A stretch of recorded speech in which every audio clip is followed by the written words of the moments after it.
Yes. Today, we're going to be talking about this light because it's pretty cool.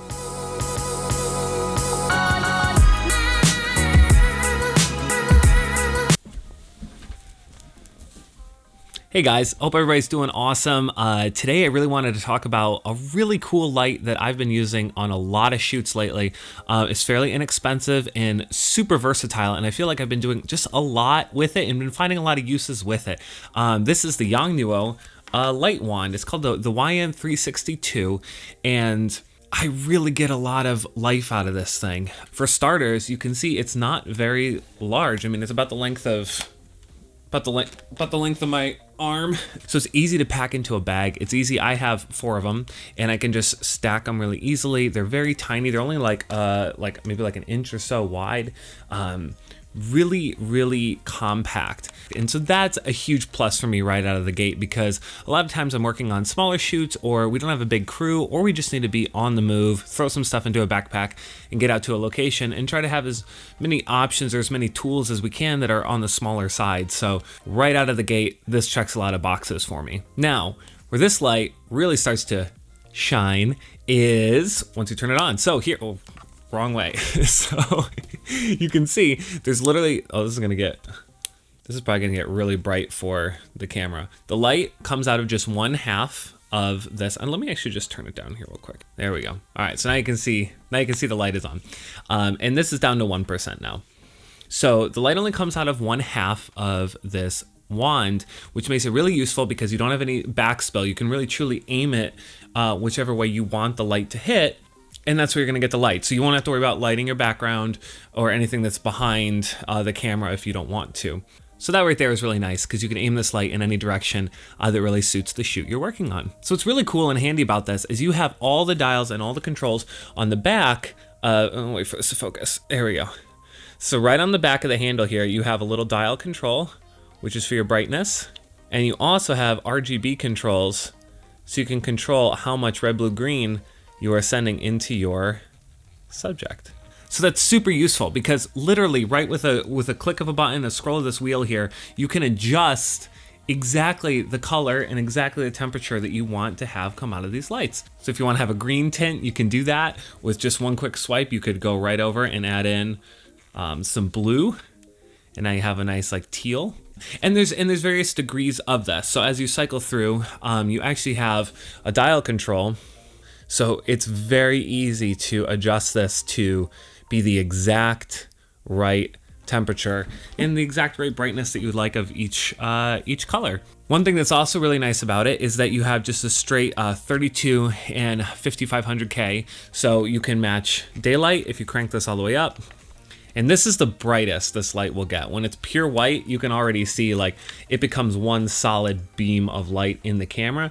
Whereas the other ones, when it's a little bit dimmer, yes, this is so bright. So this right here, if you want to have just the most raw power to light a scene or light an area, this is the way to do it. You would just crank up all the way to 5500, and that's gonna output the most light for you. I use this actually a lot when I'm setting up shoots or tearing down shoots, because if we're running on a generator or if we're in another location. I just had a shoot the other day where we were outside in the woods and it was nighttime and it was snowy and we had to turn off the generator, had to pack everything up. So I just screwed a couple of these in, left them out on a tripod stand, and we were able to pack up the entire shoot without any trouble because this illuminated everything that we were doing. So that was really useful. And then this was just the last thing to pack up. I unscrewed it and turned it off, and bam, we were done, ready to go. So that's really just an added benefit. Once you get your hands on one of these, you start to realize all the different things you can use this light for. There really are a lot of options. The cover that's over top the LED lights is nice. It actually has a bit of a haze to it so that you have a more diffusion coming out of your light, so it's not as intense. The only downside with this light is that when you turn it on all the way to the full brightness, you can see here even on camera, it just becomes one solid piece of light and it looks really impressive. Obviously it lights your scene really well, but if you want it in your camera shot, suppose you're shooting a music video or something interesting and you want to have this, you know, behind your talent, and so now they're here singing the song, performing, and it's just a cool visual to have in the background. that looks really nice when it's pure white because you have a solid color. The only downside is when you start to switch to other colors. So if I go to RGB and let's say I want to rock like this pink, now you can see there's actually starting to get to be a few dots. You can start to see the LEDs a little bit, and the brightness went significantly down. You can see it's not as blinding on me, even though the red and the blue channel are turned up all the way. It's still not utilizing all of the LEDs that are here because we're only using some of the colors. So that can be a drawback. If you want to use different colors other than just pure white, you just have to know ahead of time that it will really, I mean, it puts your power to probably about half. It really is a lot dimmer than the pure white is. You can't light the same room with the same intensity. You know, if you wanted to shoot some scenes with white and then quickly toggle it over to red or something, it will not be the same. It will not be the same intensity. You see, if I do just pure red, so basically you can start to see the LEDs very specifically. So it could be a deal breaker to you, or maybe you just don't care. It is just something to know and to be aware of. I've had really good luck with covering up these dots if I'm shooting in a room where I can pump haze into the room, and that's enough of a diffusion and it just becomes one bright color of whatever color you toggle it to. So if you're on red, then it would just be a solid red. But if we're in a room like we are right now, with a room with no haze or no fog, then you are gonna see these dots. So it's not so much a negative, it's just something you need to be aware of. One thing you're probably noticing is that there's no power plugged into this right now. This is actually battery operated. They say it can last up to 4 hours on one charge. I've never really had them die off on me in a shoot. I've never timed it out to see exactly what that is, but I've done some fairly long shoots where we're running around with these, and it really does last for a few hours, just turning them on. And as long as you're turning them on and off in between things, you know, you're not just walking around to the next set location with them on, but if you're being diligent about turning them off and on when you need them, they last for so long, and it's so useful because you can even have somebody manually holding it just right offside the camera to add a little bit of fill light into a scene that you're shooting. Or if you want to have movement, you know, you could have them right off camera, you know, sweeping this thing around and adding like a lot of cool shadows and just sort of like an interesting element, especially if you're shooting like a music video.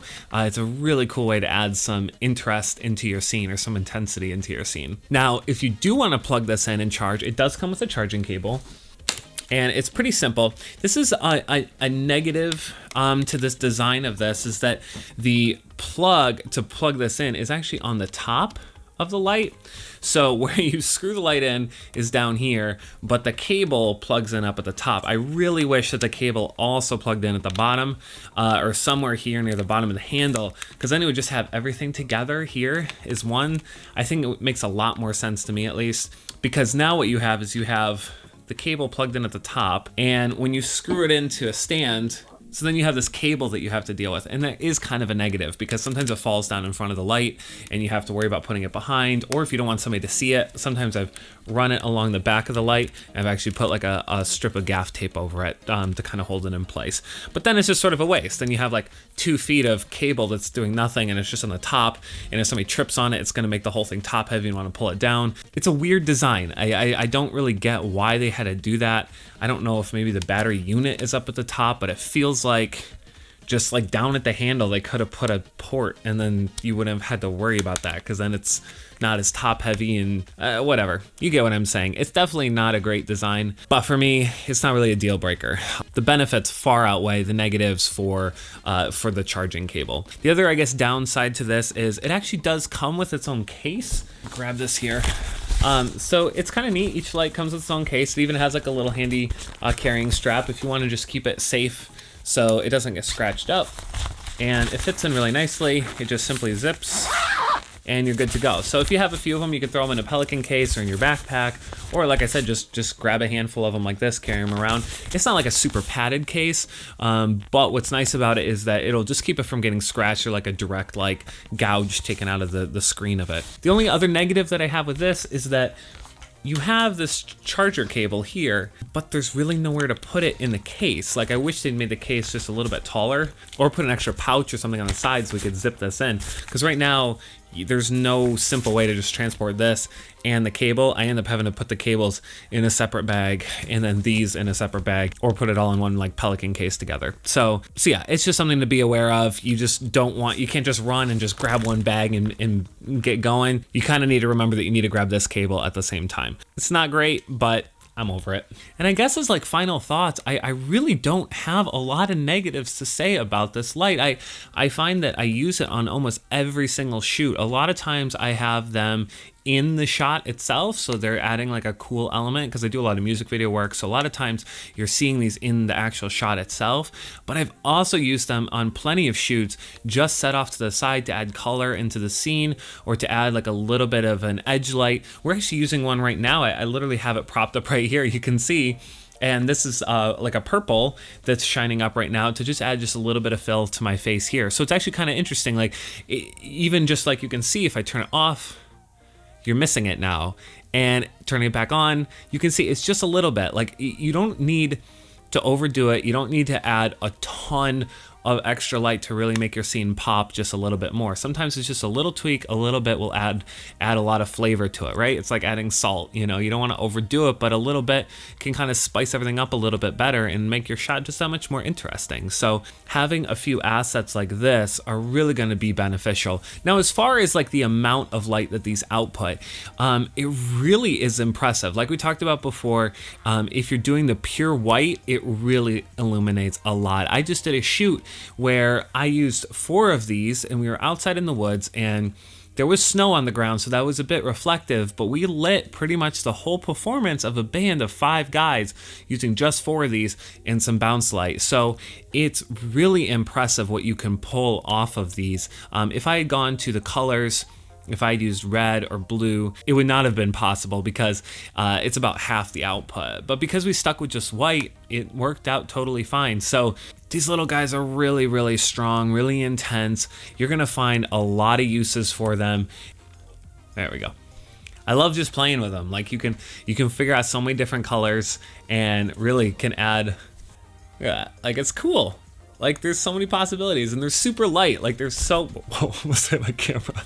And it's super simple. You can just screw right into the bottom here. So you can screw onto a tripod. If you have like any sort of gorilla arm, you can just hang them from ceilings. You can have somebody hold it. It gives you a lot of options. And yeah, if you haven't already figured out, I love this light. I really can't recommend it enough. I already recommend it to a lot of my friends who are interested in kind of bringing up their production value a little bit.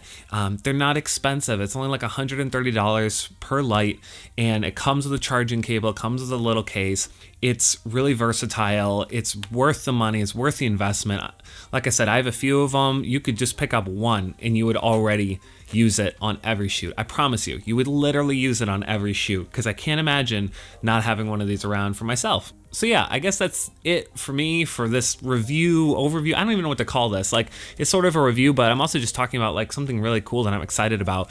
Because I'm not really brand loyal. I don't really care what company makes something. I just want to have something that's useful. And with what I do for work, like, I want to get the most mileage out of any gear that I buy. So anything that I purchase, I'm always thinking like, what can I use it for? Can I use it on every shoot? Or is this something where it's like, well, I'm gonna buy it for this shoot, maybe I'll use it again next year? That's not really worth it to me to purchase. So anytime I find something like this where I'm super excited and I feel like you would get a benefit out of it as well, that's the stuff I really wanna share, because I'm excited about it. And I feel like if you have more tools that excite you and give you creative ideas and kind of spark imagination, those are the best ones to have. So anyways, I'll let you go with that.